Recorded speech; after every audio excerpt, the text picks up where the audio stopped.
Well, last week we finished a series on the I am statements of Jesus, so we're going to get to start a new one tonight, and you probably can't guess what.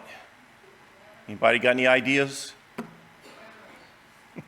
On Revelation. So I've been thinking about this since before I started the one on the I am, so a couple of months.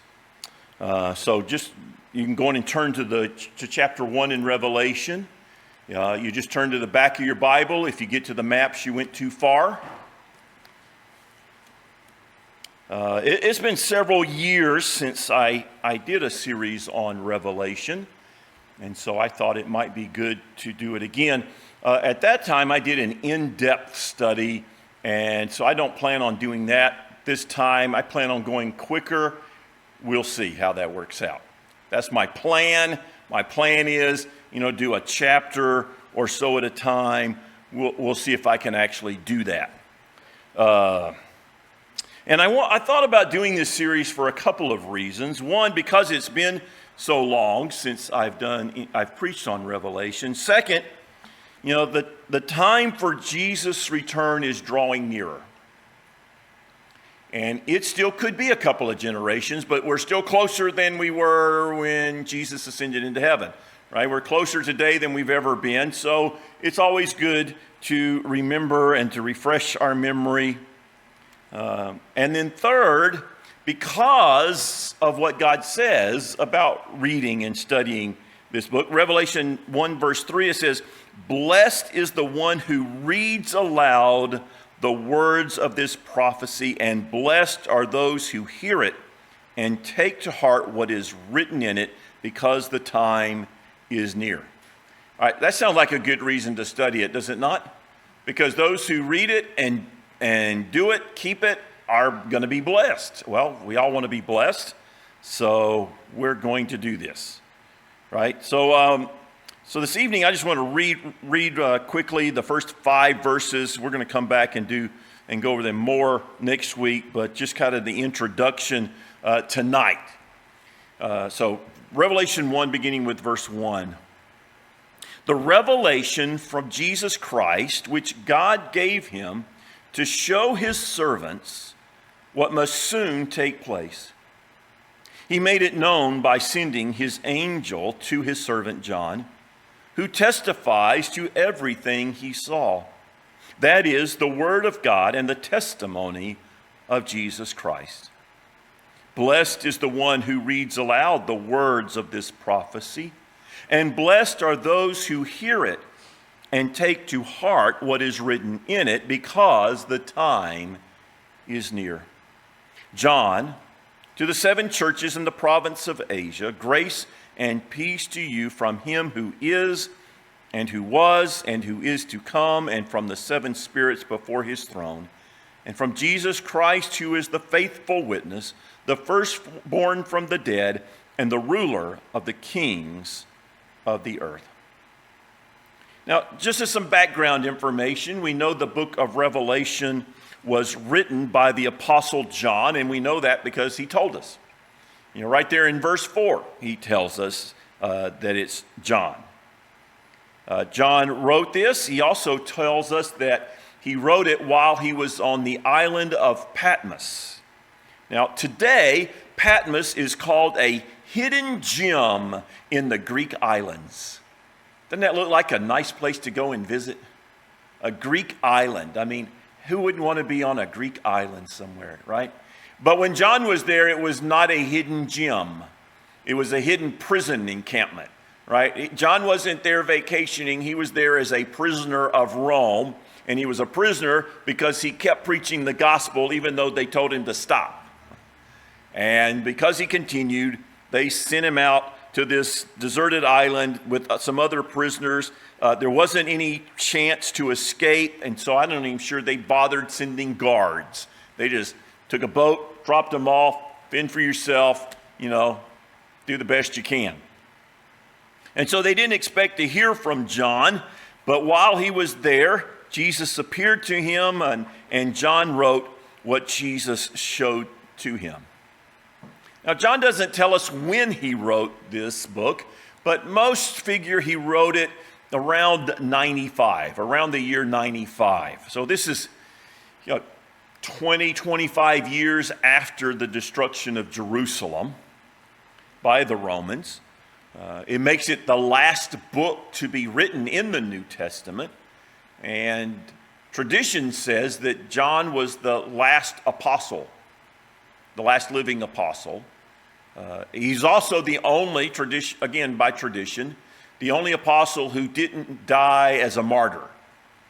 He wasn't executed because of his faith, but again, tradition says he died of old age. And so John says he's on this island and he receives this message from Jesus, but it's through an angel. Now, this means that it is a revelation of Jesus. This isn't John's writing. This is what he received from Jesus. And we might go to add that it is a revelation, not revelations, multiple revelations, which means the name of the book is Revelation. So I have a nice tie, and it has the books of the Bible on it, and Revelation is misspelled. It's plural, but that's a misspelling. It's singular. All right. So we get the title of the book from verse 1. John wrote the revelation of or from Jesus Christ. And the word translated revelation is where we get, the Greek word is where we get our word apocalypse. And it simply means an unveiling or a revealing. It's a revealing. It's revealing something to us about the future. But the book also reveals to us some things about Jesus. There are 9 different titles for Jesus in chapter 1.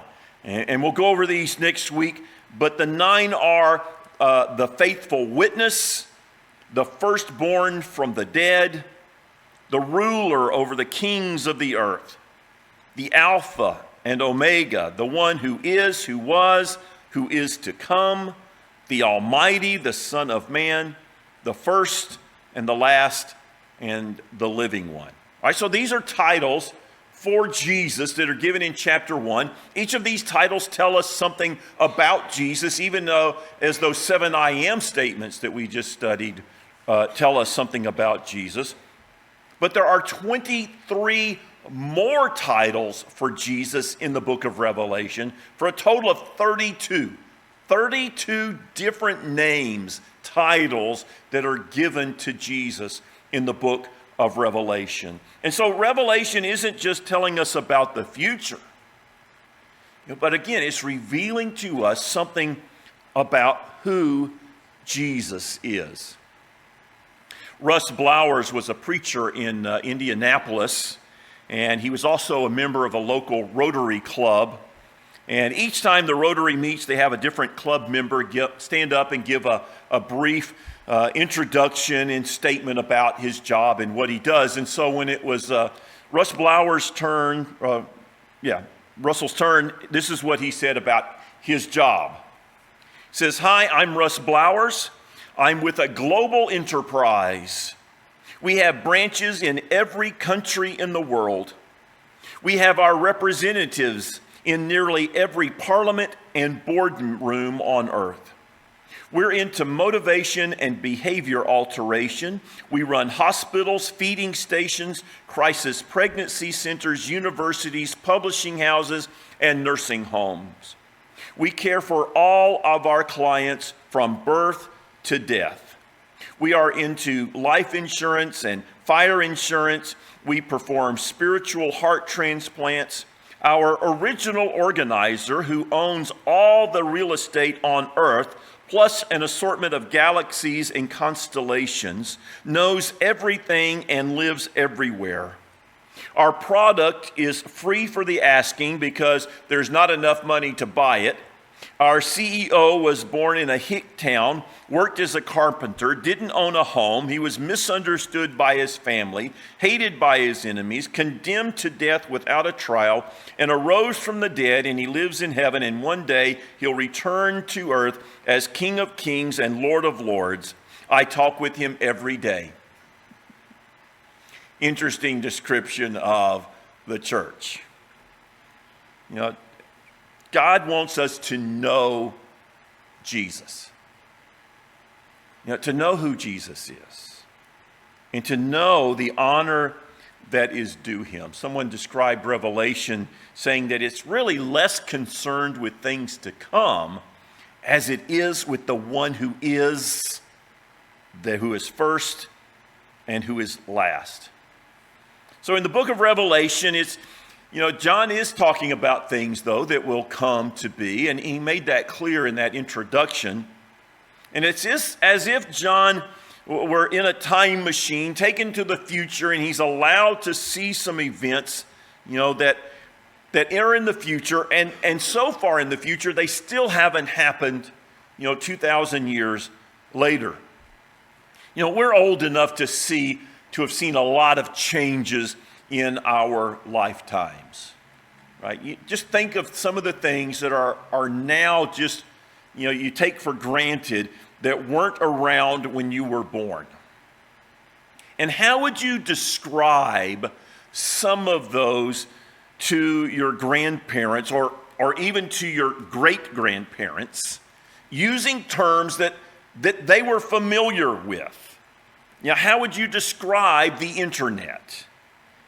John was given a glimpse into the future where he saw things he couldn't imagine, and then he had to describe them in language and ideas that everyone was familiar with in the first century. With the limited vocabulary of that day, how do you describe a jet, a helicopter, a guided missile?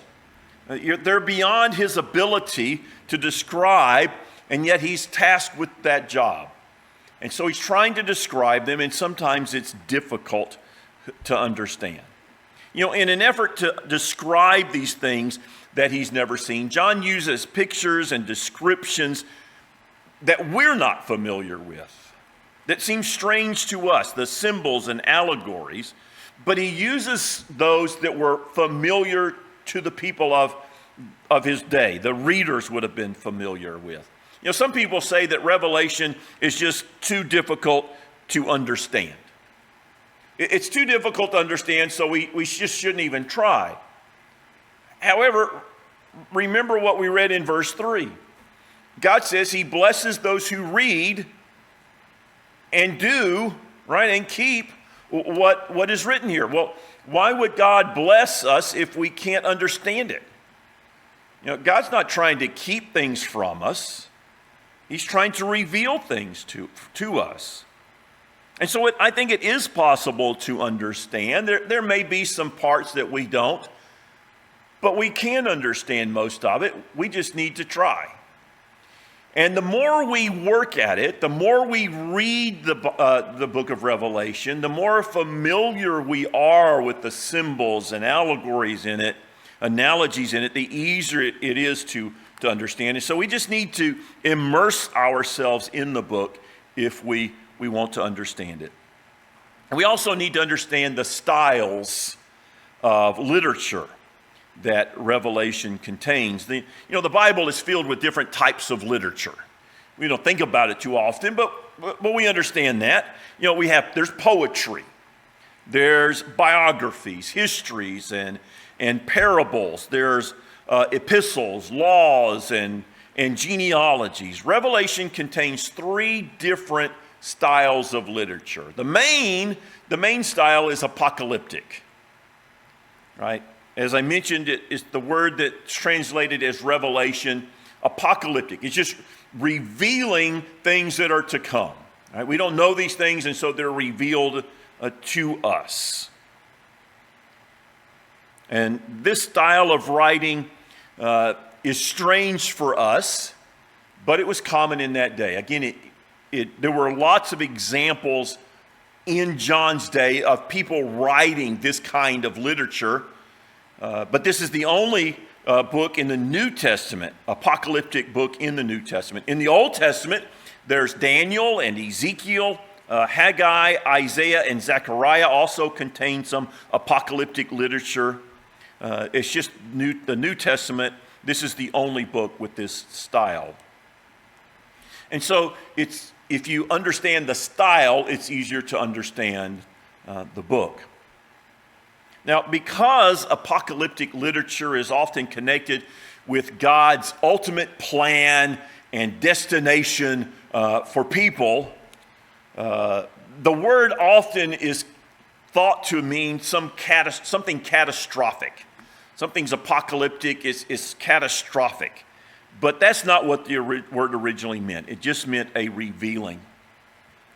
Revelation is also an epistle, which you'll remember is a letter. So all of Paul's letters are epistles.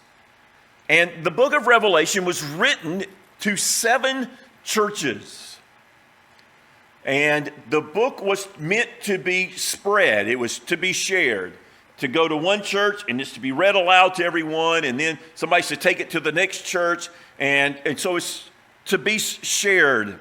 And so in that way, Revelation is also pastoral in that it's meant to teach, to instruct, to encourage, and to comfort the members of the congregations that are reading it. And so Revelation has a message for us as well. And finally, Revelation is also wisdom literature. Wisdom literature, you think of Proverbs or Ecclesiastes as wisdom literature. And so wisdom literature instructs, it teaches, it has some ethical expectations in that because of what we learn, we're expected to live a little differently. You know, we learn this, we grow a little smarter, a little wiser, and we live differently. Wisdom, according to the Bible, is not just knowing the right thing, but it's knowing the right thing and doing it. Doing the right thing. Living out the right thing. And so wisdom is finding out the right way to live and then doing it. All right, so we find these 3 types of literature in the book of Revelation. Now, having said that, there is a description of end times and what they will be like. And that's given in order to prepare us so that when those times come, we will be prepared and we'll understand, what it will be like when Jesus returns. We do need to realize that anyone who says they know when Jesus is going to return is full of hot air, right? If anybody says, I know when Jesus is coming, just turn and walk away because, they don't know. We don't know when Jesus is going to return. And so what the book of Revelation does is it gives us some signs. Here are what things are going to be like. In Matthew chapter 16, the Sadducees and Pharisees ask Jesus for a sign. And here's what he tells them. Matthew 16, he says, he replied, when evening comes, you say, it will be fair weather, for the sky is red. And in the morning, today it will be stormy, for the sky is red and overcast. You know how to interpret the appearance of the sky, but you cannot interpret the signs of the times. A wicked and adulterous generation looks for a sign, but none will be given it except the sign of Jonah. Jesus then left them and went away. So Jesus says we should be able to read the signs of the times. Not just how many stripes are on the woolly worm so we know how bad the winter's going to be, right? How many fogs we have, is that September? Is it August? Tell you how many snows we're going to have, right? We got those things, when you should plant crops and which crops. But we ought to be able to, and he says we ought to be able to understand the signs of the times. And so we need to, in order to do that, we need to understand what the Bible tells us. Now, the book of Revelation has basically been interpreted three different ways: allegorically, historically, and literally. Those who see Revelation as allegorical believe that everything in the Bible or everything in Revelation is just symbolic. It's not talking about anything that's actually going to happen. It's just symbolism, kind of like a parable. One really, really big parable. And so you see good versus evil and paganism versus Christianity. They don't believe the book is talking about future events, but was written simply to give encouragement to its readers who were facing persecution for their faith, especially after the fall of Jerusalem. And I believe that Revelation can encourage us and give us comfort, but I don't think that's the best way to interpret it. The second way it's been interpreted is historically. In other words, basically everything that John writes in the book of Revelation has already taken place. And it took place with the fall of Jerusalem. And so John uses this coded language that only Christians would understand, so that if somebody, in the Roman government got a hold of it, they wouldn't understand it and they wouldn't be able to use it against the Christians. Another historical way to interpret Revelation says that it describes what was going on when John wrote, and maybe some future events, but not end times. And so that's the way it's interpreted historically. And the way I've always been taught is that Revelation does give us future events, that will take place before Jesus returns, not long before he returns. Events that will be fulfilled literally, not symbolically. And even then, there may be some truths in those first two methods, but I believe this is the best way to read and interpret the book of Revelation. Now, I also believe that there's a foundational principle we need to understand if we're going to read and understand Revelation. And it's found in Acts chapter 1. Turn to Acts chapter 1.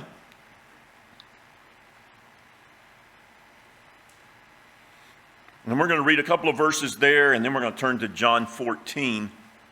But Acts chapter 1, Jesus has ascended into heaven before the apostles. He's gone up into the clouds, and the apostles are just standing there looking for him, wondering what they're going to do next. All right? Acts 1, beginning with verse 10. They, the apostles, were looking intently up into the sky as he was going, when suddenly two men dressed in white stood beside them. Men of Galilee, they said, why do you stand here looking into the sky? This same Jesus who has been taken from you into heaven will come back in the same way you have seen him go into heaven. All right, so what are the disciples told? They're told that Jesus is going to return. You saw him go up into heaven? He's going to come back the same way. Like one day he will return. All right, so now John chapter 14.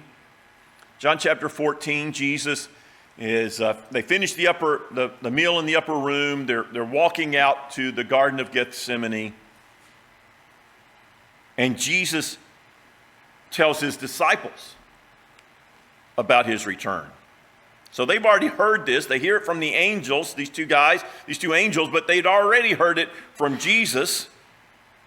John 14, beginning with verse 1, Jesus says, do not let your hearts be troubled. You believe in God? Believe also in me. My Father's house has many rooms. If that were not so, would I have told you that I am going there to prepare a place for you? And if I go and prepare a place for you, I will come back and take you to be with me, that you also may be where I am. These passages tell us that Jesus is going to return. And there are other passages in the New Testament, in the Bible, that do that. But Revelation doesn't make any sense if we don't believe that Jesus is returning. It's been almost 2,000 years since these words were spoken, but we still hold on to them. Even as the Jews held on to the promise of the coming Messiah, for hundreds, for thousands of years, we hold on to this promise that Jesus is going to return. The return of Jesus is found from Genesis to Revelation. In fact, the truth of the coming of Christ is found in 500 verses in the Bible. 1 out of every 25 verses in the New Testament refer to his second coming. And so we hold on to that. And it is this truth that gives us hope. And so Revelation tells us, about future events. Now, the first 3 chapters, John's not talking about future events, but present day for him events. In fact, verse 19 in chapter 1, some people have pointed to that as a key for understanding Revelation and as an outline for the book of Revelation. Revelation chapter 1, verse 19, John is told, "Write there, therefore, what you have seen, what is now, and what will take place later." And so many divide the book of Revelation into 3 sections. What you have seen, which would be chapter 1. Then there John describes the resurrected and glorified Jesus. This is Jesus who is in complete control of everything. And we'll go over chapter 1 next week. So the things that have been. Second, there are the things which are about to happen. And many refer to these things, what is now, and those are the letters to the 7 churches in chapters 2 and 3, and then there are the things that will take place later or after these things, which is the rest of the book, chapter 4 through 22. So where are we now? Well, we are in the things which are. We are in what is called the church age. We haven't gotten to the point where the things that take place just before Jesus returns have started to happen, but we're getting close. Whenever you mention the book of Revelation, people get excited thinking about some of the things in Revelation: Armageddon, the Antichrist, the second coming. What especially gets some people stirred up is the thought of a rapture. And you may recall the book series Left Behind. There were 16 books in that series that came out between 1995 and 2007. Those books were written by Tim LaHaye and Jerry Jenkins. And just as a side note, if you've watched The Chosen, the TV series The Chosen, it's written by Jerry Jenkins' son, Dallas Jenkins. So there's a connection there. And so the Left Behind series tells the story of those who were not taken to heaven during the rapture.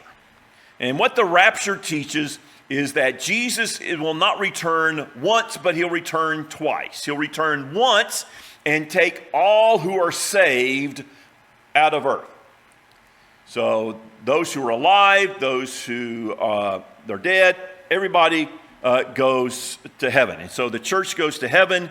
And then everybody who's left, who because they weren't saved, then they get to endure 7 years of tribulation. And those events are recorded in chapters 6 through 18 of Revelation. And then Jesus returns a second time. Now, I'll just tell you up front that I don't believe this interpretation. I don't believe in the rapture. But I will also add that I hope I'm wrong. I don't believe the Bible teaches it, and I'll explain why, but I hope I'm wrong. Because I don't want to go through anything described as a tribulation. How do you look forward to that? I don't want to experience that. Don't wish that on anybody. However, I don't see anywhere in the Bible God taking his people out of turbulent times. What I see in the Bible is God taking his people through turbulent times. So that would make the most sense to me. But again, I hope I'm wrong. Now, some say, well, the rapture can't be because we just don't see the word rapture in Revelation. And it's true. We don't see the word rapture in the Bible. That's because the word rapture comes from a Latin word that's based on a translation of a Greek word that is found in 1 Thessalonians. In 1 Thessalonians 4, we read beginning with verse 16, "For the Lord himself will come down from heaven with a loud command, with the voice of the archangel, and with the trumpet call of God. And the dead in Christ will rise first. After that, we who are still alive and are left, will be caught up together with him in the clouds to meet the Lord in the air. And so we will be with the Lord forever." And so that Greek word that's translated as caught up in the Latin is the word from which we get our word rapture. And so that's where it's found. However, this passage in 1 Thessalonians doesn't give us any mention of a tribulation. And then there's the question of, all right, so if there's going to be a rapture, when does it take place in the book of Revelation? And it's generally explained it happens after chapter 3 and before chapter 4. Well, I'm not sure how you squeeze that in, but that's the general, if you're given a timeline, that's when it would take place. So I'm not sure how that happens. So chapter 3 ends with the letter to the church in Laodicea, and then chapter 4, Revelation chapter 4 begins, verse 1, and it says, "After this I looked, and there before me was a door standing open in heaven. And the voice I had first heard speaking to me like a trumpet said, 'Come up here, and I will show you what must take place after this.'" And so chapter 3 ends with the current church in John's day, and then chapter 4 opens in heaven. And so some have interpreted it to say that believers are now in heaven, right, before the tribulation is going to begin. I don't know. Now, I believe that those who teach the rapture sincerely believe the Bible. They're looking, they're studying, and this is what they find. I don't see that. I hope I'm wrong, but all right, so I'll stop it there. Those are my thoughts. Now, I'll close this evening with 2 warnings as we prepare for our study of Revelation. And first, we need to be careful with our interpretations of world events. You know, we need to make sure we don't read the paper. Oh, yep, Revelation right there, it's coming to pass. Maybe it is, maybe it's not. There was a time when some people wondered if Ronald Reagan wasn't the Antichrist. You ever hear that one? I don't remember that one, but I was just getting out of high school when, I was still in high school when he was elected president. But his full name was Ronald Wilson Reagan. You catch anything in there? 3 names, all of them have 6 letters. Yeah, that's pretty sketchy, is it not? 666, we know what that means. All right, maybe not so. Maybe he wasn't the Antichrist. When chips came out on credit cards, some were certain that was the mark of the beast, right? And they refused to use credit cards because of that. Or the barcodes, on products.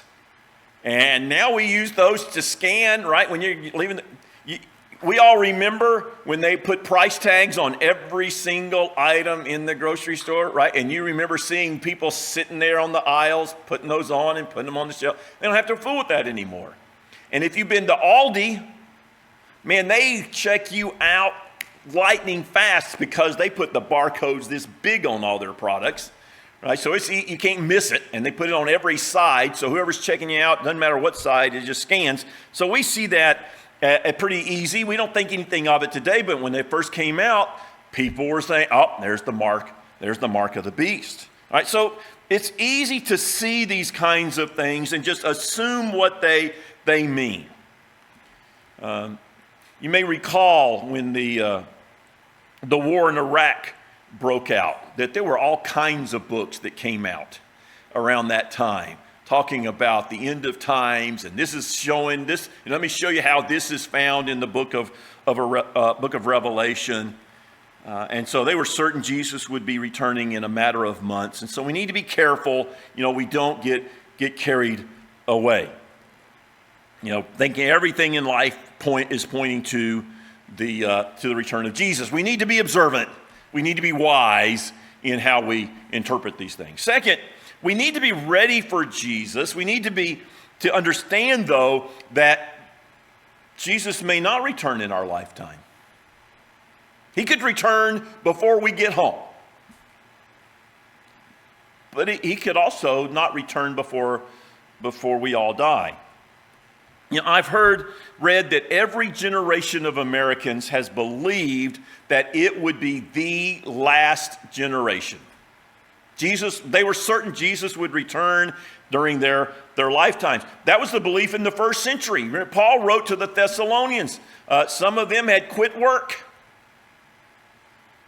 Jesus is going to return in a few years. Why work? I got enough money to sustain myself, so I'm not going to worry about it. Right? Quit their jobs, convinced of Jesus' imminent return. But the problem with that kind of thinking is then that people become disillusioned if Jesus doesn't return in this time frame that they've established for themselves. People were convinced, for example, in Germany, that in the 1930s, that they were living in the end times. They were certain that Hitler was the Antichrist, Joseph Stalin was one of the false prophets, and so Panzer tanks are running up on the church doors, and they're saying, we're not going to worry about it because Jesus is coming back. Well, he didn't. And then they got a little discouraged and disillusioned. And a lot turned their backs on God and the church. Well, the rapture didn't come. There were around 10,000 German preachers who were killed during that time. And why didn't Jesus come? We need to be ready. We need to be ready, but we can't live that like Jesus is coming back tomorrow. Right? We need to be ready if he does, but we can't just drop everything. Jesus is coming back tomorrow, so I don't need to go to work. I don't need to pay bills, right? We got to live. We still have to live. My mother used to tell the story of her family cooking out once when she was growing up. They were on a picnic, and they grilled some hamburgers, and one of my aunts, one of her sisters, was taking a couple of bites of her hamburger and just going on and on about how good it was. I mean, you understand, nothing grilled hamburger, right? It tastes better than when you fry it up in a pan at home. Grilling out, nothing better. And so she takes a couple of bites, and she's saying just how great her hamburger is, because it's been grilled out. And then she realizes she didn't put any meat on it. She's just eating lettuce, tomato, mustard, ketchup, and a hamburger bun. But she believes she's eating the best hamburger she's ever had in her life. Man, this is so good. If we're not careful, we can look at the events around us and be certain that they are fulfillments of end times when they aren't. We also need to understand that the world around us is bad. There are evil people. People are living in open rebellion against God. And the more they do that, the worse things get. The Bible and Revelation tell us that things are going to get worse, and then they're going to get worser. Right? They're just going to continue to get worse until Jesus returns. But Jesus will return. And so the question is, all right, what do we do now then? If things are just going to get worse, what do we do? Because it's tempting to think, if things are just going to get worse, then why try? Why try? Just give up. What's the point? But as I mentioned, every generation has thought it will be the last. Before the Revolutionary War, things were terrible in the colonies. There were very few who went to church. And then you saw revival, the Great Awakening. And things dramatically changed for the good, right? Because people were still out sharing the gospel. So we can't just give up because we don't know when Jesus is going to return. We have to keep working to share the gospel. We have to keep sending out missionaries. We still need to help those who need help. You know, I have no idea how many lives have been changed because of Recovery Soldier Ministries. You know, how many have been able to come off of drugs? And imagine how much worse the lives of those men and their families would be today if there was no recovery soldier reaching out to help them with their addictions, right? Their families are better, and I think for generations will be touched and be better because of the ministry, right? Of still helping those who need help. And so Josh and Ben wanted to help men and now women to get free of their addictions.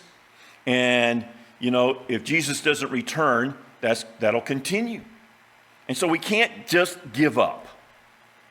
This is the hope we have. Jesus is going to return. But we don't know when. And so what do we do until then? Well, we just keep doing what God has told us to do. We keep sharing the gospel, and we keep helping those who need help. We make a difference in the world, and you know, we look around us and things can look pretty bleak, but we still pray for revival. We pray that God will work in us, that he will send his Spirit, because it could be a couple of generations, and so we can't just give up and just throw in the cards until then. We still need to be doing what God has called us to do, right? We're still to do everything we can to help others come to a saving knowledge of Jesus. And so that's how we're going to start Revelation, with those ideas in mind. All right, let's pray.